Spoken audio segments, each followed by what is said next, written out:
Right news political personal diary కార్యక్రమానికి స్వాగతం. రాష్ట్ర వ్యాప్తంగా వైఎస్ఆర్ కాంగ్రెస్ పార్టీ శ్రేణులు, దేశవ్యాప్తంగా పలువురు కాంగ్రెస్ నేతలతో పాటు ఆయన పాలన నుంచి సాయం పొందిన ఎందరో కార్యకర్తలు, ప్రజలు, అభిమానులు దివంగత నేత మాజీ ముఖ్యమంత్రి వైఎస్ రాజశేఖర్ రెడ్డిని మహానేతగా కొనియాడుతుంటారు. అటు దేశంలోనూ ఇటు రాష్ట్రంలోనూ ఎందరో గొప్ప నేతలు సంక్షేమ నేతలుగా పేరు సంపాదించుకున్నప్పటికీ వైఎస్ఆర్ కి వాళ్ళందరికంటే గొప్ప ఖ్యాతినే లభించిందంటే అతిశయోక్తి కాదు. అయితే వైఎస్ఆర్ మరణానంతరం ఆయన కుమారుడు వైఎస్ జగన్మోహన్ రెడ్డి అధికారంలోకి వచ్చిన తర్వాత పథకాలకైతే వైఎస్ఆర్ పేరును విరివిగా ఉపయోగించారు, కానీ వాటి అమలు తీరులోనూ క్షేత్రస్థాయిలో సదరు పథకాల ప్రయోజనాలను నిలుపుకోలేక వాటి పరిణామాలతో వచ్చిన అనేక కారణాల వలన జగన్మోహన్ రెడ్డి ఓటమి పాలయ్యారు. సరిగ్గా ఇక్కడి నుంచే వైఎస్ఆర్ పేరుతో ఏర్పాటైన వైఎస్ఆర్ కాంగ్రెస్ పార్టీకు క్షీణదశ మొదలయ్యింది. రాజకీయాల్లో పార్టీల గెలుపు ఓటములు సర్వసాధారణమైనప్పటికీ అత్యంత తక్కువ వ్యవధిలోనే గొప్ప మెజారిటీని సాధించి అంతకన్నా తక్కువ వ్యవధిలోనే ఎంతో మంచి పేరున్న ఒక ప్రాంతీయ పార్టీ పతనావస్థకు చేరుకోవడం అందరినీ ఆశ్చర్యపరుస్తుంది. గత ఎన్నికలకు ముందు జరిగిన అనేక రాజకీయ పరిణామాల కారణంగా వైఎస్ఆర్ సొంత కుటుంబంలోనే కలహాలు రావడం, వైఎస్ఆర్ సొంత బిడ్డలైన వైఎస్ జగన్మోహన్ రెడ్డి, వైఎస్ షర్మిలలు బద్ధ శత్రువులుగా విడిపోవడం, తన సొంత కుటుంబంలోనే జరిగిన నేరాలు ఘోరాలు పరంగాను, ఇటు రాజకీయాలతో కూడిన పరస్పర విరుద్ధ సిద్ధాంతాలున్న ఆ రెండు పార్టీల కారణంగాను రచ్చకెక్కిన వైఎస్ రాజశేఖర్ రెడ్డి పేరు వైఎస్ఆర్ కాంగ్రెస్ పార్టీ ఓటమి పాలు కావడంతో మరింత హీన దశకు చేరింది. దీంతో నిన్న మొన్నటి వరకు దేదీప్యమానంగా వెలిగిపోతూ ఇక వైఎస్ఆర్ పార్టీకి దేశంలోనే తిరుగులేదన్న మాట నుంచి వైఎస్ఆర్ పార్టీలోనే అనేక లోకులు మొదలయ్యి దేశంలో రాజ్యసభ సభ్యులు, రాష్ట్రంలో ఎమ్మెల్సీలు పార్టీ నుంచి విడిపోవడం మొదలుపెట్టారు. ఇక అసెంబ్లీలో మిగిలిన అతి కొద్ది మంది ఎమ్మెల్యేల్లోనూ రెండు గ్రూపులుగా విడిపోయి వైఎస్ఆర్ పేరుతో ఉన్న వైఎస్ఆర్ కాంగ్రెస్ పార్టీ పేరును త్వరితగతిన చెడగొట్టి తద్వారా గ్రామాల స్థాయి వరకు ఆ పార్టీ మనుగడపై ఎన్నో అనుమానాలను పెంచి పోషిస్తున్నారు. ఇక ఆధునిక రాజకీయాల్లో స్వార్థం ఉంటుందన్నది సహజం కాగా మితిమీరిన స్వార్థమే రాజ్యమేలుతుందన్న మాటను వైఎస్ఆర్ కాంగ్రెస్ లోని కొందరు కార్యకర్తలు నేడు నిరూపిస్తున్నారు. వైఎస్ఆర్ కాంగ్రెస్ పార్టీ ప్రవేశపెట్టిన ఎన్నో పథకాలను వాడుకుని మరెన్నో పదవులను పొంది ప్రజల్లో గొప్పలు పోయిన ఎందరో నేతలు నేడు వైఎస్ఆర్ వర్ధంతికి అన్యాయంగా డుమ్మా కొట్టేశారు. రాజకీయాల్లో పనులు, ప్రయోజనాలు, అవసరాలు, స్వార్థాలు మాత్రమే ఉంటాయి తప్ప మానాభిమానాలు ఎట్టి పరిస్థితుల్లోనూ ఉండవని కొందరు వైఎస్ఆర్ కాంగ్రెస్ పార్టీ నాయకులు బాహాటంగా చెప్పేస్తున్నారు.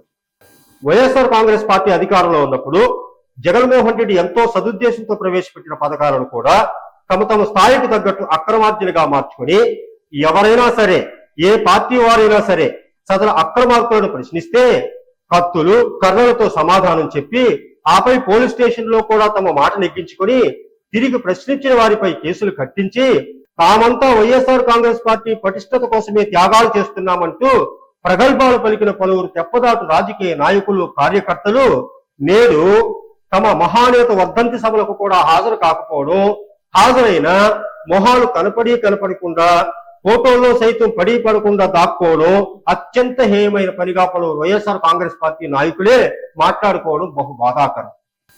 వైఎస్ఆర్ కాంగ్రెస్ పార్టీ ఓటమి ముందు వరకు వైఎస్ రాజశేఖర రెడ్డిని బహుముఖ ప్రజ్ఞాశాలిగాను, రాజకీయ ధురంధరుడిగాను, తమ యువ నాయకుడిని డేరింగ్ అండ్ డాషింగ్ ముఖ్యమంత్రిగాను కొనియాడిన కొందరు కరడుగట్టిన స్వార్థపూరిత రాజకీయ నాయకులు నేడు ఆ ఇద్దరు నేతల్లోనే ఎన్నో తప్పులను చూపిస్తూ పరాయి పార్టీల పంచన చేరేందుకు కార్యోన్ముఖులు అవడం చూస్తుంటే పచ్చని పల్లెసీమల్లో కూడా రాజకీయాలు ఎంత పతనావస్థకు చేరిపోయాయో అర్థమవుతుందని కొందరు విశ్లేషకులు అభిప్రాయపడుతున్నారు.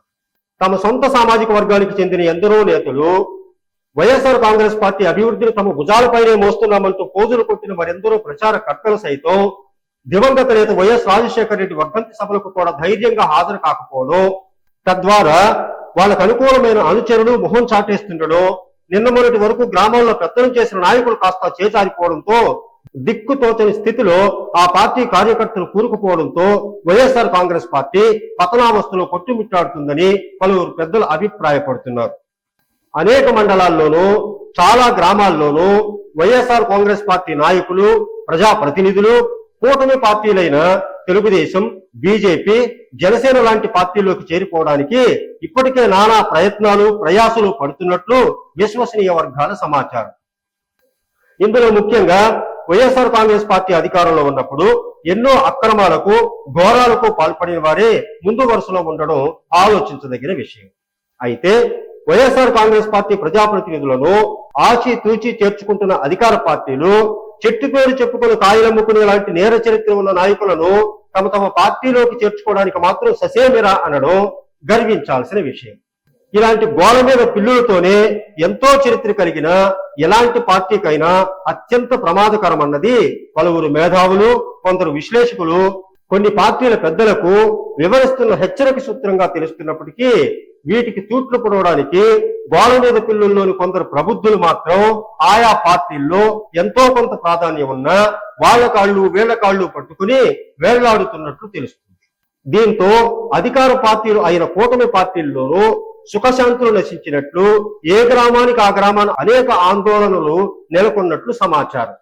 మామూలుగా అధికార పార్టీలోకి వలసలు సహజమైనప్పటికీ కేవలం 3 నెలల కాలంలోనే వైఎస్ఆర్ కాంగ్రెస్ పార్టీ పూర్తిగా ముంచి తెలుగుదేశం, జనసేన, బీజేపీ లాంటి పార్టీల్లో చేరే వ్యక్తులతోనే సదరు పార్టీలకు కూడా విపరీతమైన ప్రమాదం పొంచి ఉందన్నది ఆయా పార్టీల నాయకులు తెలుసుకోవాల్సిన నగ్న సత్యంగా ఉంది. కావున ఇకనైనా వైఎస్ఆర్ కాంగ్రెస్ లాంటి ప్రాంతీయ పార్టీలు ఎంతో స్వచ్ఛమైన, ఎందరో సహజమైన నాయకులను తమ అభిమాన నాయకులపై గుండెల్లో నిస్వార్థంగా ప్రేమను పెంచుకున్న వారిని గ్రామాన క్షేత్రస్థాయిలో నాయకులుగా మార్చుకోవడం ద్వారా తమ పార్టీలకు పెట్టుకున్న తమ మహానేతల పేర్లకు మచ్చవాటిల్లకుండా కాపాడుకోవాల్సిన అవసరం ఎంతో ఉంది.